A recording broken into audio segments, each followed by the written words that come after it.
The discovery by community police officer Wu Junliang was quickly reported to the Special Task Force. The task force dispatched specialized investigators to conduct a more detailed investigation into the tenants of room 603. The investigators found a set of bedding left behind by the tenants in room 603. The investigation team also looked into the store that sold this bedding, hoping to uncover more characteristics of the criminal suspects. The investigation team went through considerable effort and finally located the store that sold the bedding. Unfortunately, the salesperson had no recollection of the buyer. The team further inquired with the real estate agent about the details of the rental process. The agent recalled, on August 11th, a man and a woman came in. The man was dark-skinned and thin, of medium build. The woman was short but very pretty. Both had northeastern accents. They wanted to rent a place, specifically around the municipal hospital, a 3-bedroom apartment of over 70 square meters. The task force analyzed that the suspects specified the location because the municipal hospital was close to the Huanyu jewelry store, making it convenient for the crime. Before officially moving into Ma Shirshan's rental property, they may have stayed in a hotel or inn, or possibly moved from another rental. Thus, the task force focused on visiting and screening hotels and inns. The investigators persisted relentlessly and finally made new progress on the 7th day after the incident. On September 14, Lin Jibua, deputy director of the urban police station, and investigator Sun Dianjing were investigating at the Xinghua Hotel when they found a loose page from the registration book containing the names and ID numbers of 3 men and 1 woman who checked in on August 11. The staff vaguely remembered that it was the woman who handled the registration, booking 3 rooms. From the hotel's registration book, the investigators obtained the names. The woman was not Yi Qianqian but Wu Minli, with ID number 21088168111XXXXX. The 3 men were Wang Tai Lu Wei and Li Daf-A. Qi Mugui, captain of the Municipal Criminal Police Detachment, and Yu Lianhai, captain of the Huansui District Criminal Investigation Team, tracked down the woman named Wu Minli in Longquan Village, Wulongquan Town, Gaizhou City, Liaoning Province, after much effort. Wu Minli, upon learning the visitors were from the Public Security Bureau, honestly said, "This ID is indeed mine, but I've never been to Weihai City or stayed at that hotel. My ID was lost several years ago." Villagers in Longquan Village also confirmed that Wu Minli had not left the village during the time of the crime. The ID addresses and numbers for Wang Tai and Lu Wei were found to be fake. In the end, only Li Dafei's ID was genuine. Li Dafa was from Shaoshan Village, Shagong Town, Gaizhou City, Liaoning Province. On the evening of September 15 at 9 p.m., Deputy Director Zhong Chan, along with Deputy Captain Zhu Junjun from the Provincial Criminal Police Corps and a total of 9 people in 2 police vehicles, boarded the ferry from Weihai to Dalian. The ferry arrived at Dalian port around 4 a.m. on the 16th. By 7:40 a.m., they reached the Inko City Public Security Bureau. As soon as work began at 8 a.m., Zhong Chan contacted the Inko Criminal Police Detachment and Technical Departments, receiving strong support from both Inko and Gaizhou Public Security Bureaus. They quickly obtained detailed information on Li Daf-A, but he was not at home. Zhong Chan said to Zhang Junbo, deputy captain of the Inko Criminal Police Detachment, who had offered brotherly support, "We've really caused you trouble this time. You must be very busy too." Zhang replied anxiously, "Old Zhong, we're family, no need for formalities. We're overwhelmed right now, tackling 2 home invasion robbery murder cases that are giving us headaches. We've invested massive manpower, but the cases remain unsolved. The scenes were cleaned spotlessly, leaving no strong evidence. Months of investigation, and we still haven't found any breakthrough clues." Zhong asked understandingly, "Old Zhang, can you tell me more about the methods used in those 2 Gaizhou cases? From the scenes, it appears the doors were opened willingly. We judge it as acquaintance crimes. After robbing valuables, the victims were killed. On April 27, a family of 3 was killed. Yan Kaosui, director of the Gaizhou Rural Electricity Office, his wife, and their 17-year-old high school daughter. On July 27, it was Kong Shuqing, head of the auto insurance section at an insurance company, and his wife, their son happened to be away. In each home, the robbers took 7,000 or 8,000 yuan, plus mobile phones and gold/silver jewelry. Both Yen Kaosui and Kong Shuqing were prominent local figures. What did the killer use to bind the victims? Zhong asked alertly. In both cases, bedsheets were used to tie the victims' legs, Zhong replied. Where were the crime scenes located? Both in the bustling central area of Guizhou City. That night, the first in Inko Zhongchan suffered insomnia, his mind churning with details of the 2 Guizhou home invasion robbery murders and Weihai's 9/7 Huanyu jewelry store case. Early the next morning, looking weary, Zhong found Zhong, patted his shoulder and said, "Old Zhong, your 2 cases and our Huanyu jewelry store case in Weihai share 4 similarities. First, all in busy downtown areas. Second, all on weekends. If I remember correctly, April 27th, July 27th, and September 7th were all Fridays. Third, in all 3, bedsheets were used to bind the victim's legs. Fourth, all are robbery murders. I feel your cases and ours were committed by the same group. Let's work together. If we crack mine, yours will be solved too." Around 3 a.m. on the 18th, Li Dafa returned home like a ghost. Shaoshan village in Shagong town is surrounded by mountains, with winding gravel roads that are rough and difficult. By then, Weihai and Guizhou police had formulated a capture plan. Lure Li Dafa out of the village for arrest. After thorough village investigation, they learned Li Dafa's best friend was Yi Tianhe, whose words he trusted most. Guizhou police sent experienced investigator Li Jiansheng, a criminal investigation graduate from Public Security University with exceptional skills, able to handle 3 to 5 criminals alone. Li Jiansheng disguised his voice as a friend of Yi Tianhe's and called, "Uncle Yi, it's Zhang Si. We haven't gathered in ages. I'm treating today at Yileixiang Hotel. Just us 2 would be boring. Why not invite your good friend Li Dafa? Fewer people, less fun. Can you bring a few more? I'll arrange accordingly." Yi thought and said, "Calling Li Dafa will do." Li enthusiastically replied, "I'll be at Yileixiang Hotel precisely at 11:50 a.m. You 2 must come on time." Yi agreed readily. "Okay, see you there." Near 11 a.m., Yi mysteriously invited Li Dafa out. "A friend is treating us to lunch at Yileixiang Hotel. Says we've been away too long and wants to catch up." "Sure. We've been too tense these days. Time to relax." Li Dafa agreed excitedly. Around 11:30 a.m., Li Dafa and Yi Tianhe quietly left the village, strolling toward the hotel while chatting. Li Dafa, 34 years old, 1.74 meters tall, with thick eyebrows, big eyes, and a somewhat rough, fierce appearance. Yi Tianhe was the opposite. Short with small eyes, mild and refined features.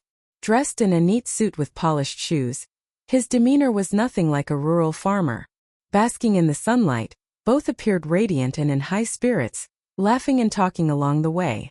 The Yileixiang Hotel was in sight, just 30 to 40 meters away, when several sturdy, imposing young men approached. One in a gray jacket blocked Li Dafa's path and politely asked, "Are you Li Dafa?" "Yes, I am Li Dafa," he blurted out, not yet realizing what was happening. The man said, "Please come with us." A flash of fear crossed Li Dafa's face, but he quickly composed himself, pretending calm. "Come with you? Who are you?" "I don't know you." The man in the gray jacket turned serious. "We are from the Public Security Bureau. Please cooperate with our work." He flashed a dark green police ID. Li Dafa feigned ignorance. "What does the PSB want with me? Just because you're police doesn't mean you can arrest people arbitrarily. You'll know when you get there." The officer swiftly handcuffed him. Li Dafa put on an innocent, disdainful expression, struggling and shouting, "You're arresting me. I'll sue you." The sudden turn left Yi Tianhe pale, his once mild face etched with terror. He stumbled, his earlier cheerful demeanor vanished. Yi Tianhe's every move did not escape the investigators' sharp eyes. They immediately suspected he was involved. "Yi Tianhe, to avoid leaks and for safety, you need to come with us too," an investigator told the stunned Yi. Yi mechanically followed them into the vehicle. The mountain roads were rugged. By the time the officers brought Li Dafa and Yi Tianhe to the Guizhou City PSB Criminal Police Brigade, it was past 3 p.m. on the 18th. In the interrogation room, Li Dafa sat silently, saying nothing like Su Shu entering Chao's camp. Not a word spoken. "Answer the questions," Deputy Director Zhong demanded sternly. Li Dafa bluffed. "I don't know why you've arrested me. What questions should I answer?" Li Dafei, when did you arrive in Weihai? Zhong cut straight to the point. Li shook his head stubbornly. I've never been to Weihai. I know nothing. I did nothing. If you've never been, why is your name and ID on the Xinhua Hotel registration in Weihai? My ID was lost.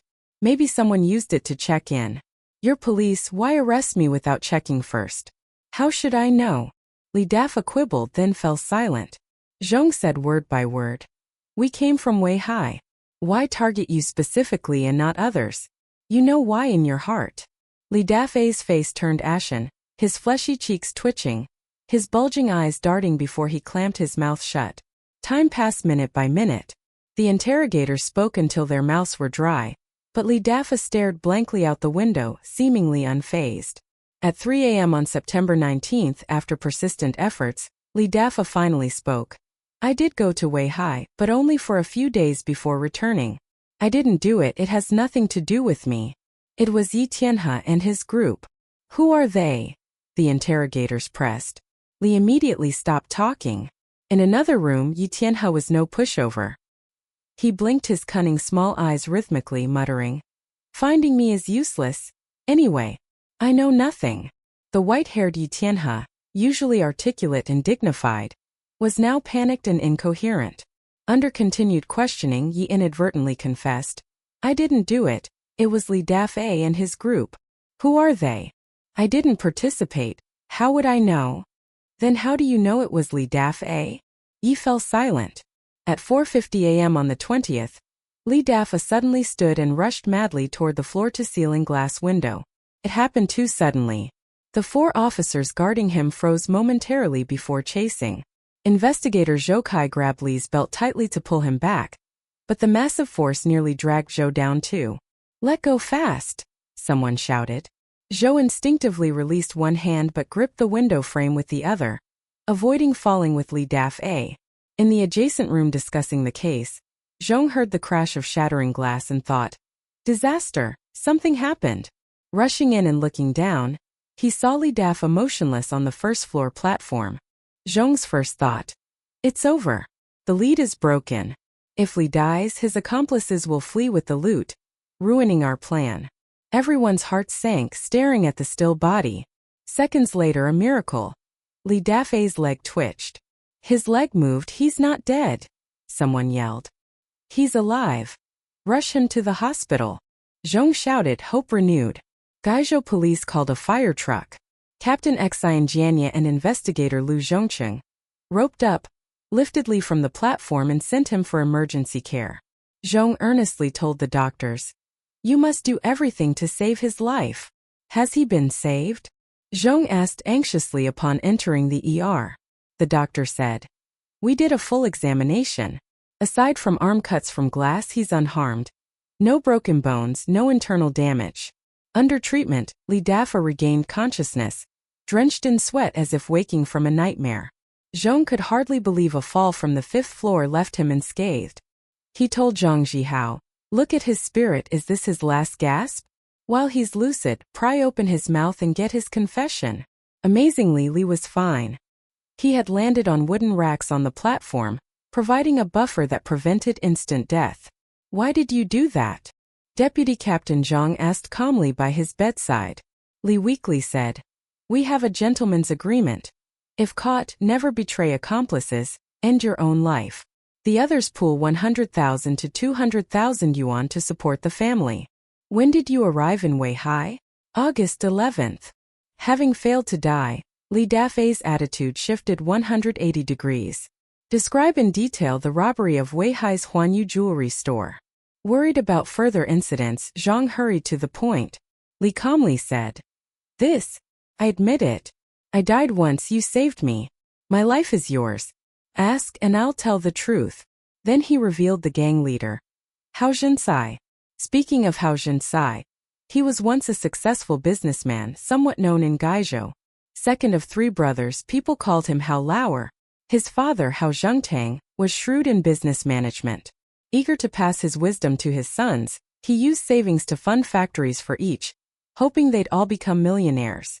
For his second son, Hao Zhensai, he funded a specialty carton factory. The cartons were high quality, and the factory thrived for years. In early struggles, Hao worked tirelessly and succeeded. In the early 1990s, fixed assets peaked at over 7 million yuan. With money, he met the young and alluring Zhu Jingmei in a dance hall. She was clever and passionate, full of vitality. With her, Hao felt exhilarated. He rented a house near her village and lived with her. Soon after, Hao became addicted to gambling, often carrying briefcases full of cash to secret venues, playing all night. He could win or lose hundreds of thousands in one evening. He nearly lost everything, desperately trying to recover but losing more. Hao was clever and knew regaining glory was nearly impossible. After much thought, he concluded, to get rich quick he had to take risks. In early April 2001, one evening, Hao Jinsai, director of the Shandong Town Specialty Carton Factory in Guizhou, hosted a banquet at home for his good friends Li Dafei and Yi Tianhe. When wealthy, Hao was generous to friends, often helping his fellow villagers financially. They were grateful and obedient to him. At 37, Hao Jinsai was not tall, handsome, or suave. Dark and thin with a narrow face and sharp, sly eyes, he appeared cunning. These years, my factory hasn't been doing well. Money is getting harder to earn. Hao sighed deeply, his friendly gaze sweeping each face. Li Dafei stood abruptly, raising his glass, glaring with red, bulging eyes. Second brother, I'll follow you. Whatever you say, I'll do. Yi Tianhe echoed. Lauer, you're the mastermind. Plan it, we both listen to you. Hao said. I've thought it over, there's only one quick way to make money. Let's rob. I already have a target. Action time not set yet. I'll notify you when decided. After several rounds of drinks, Hao revealed the purpose of the gathering.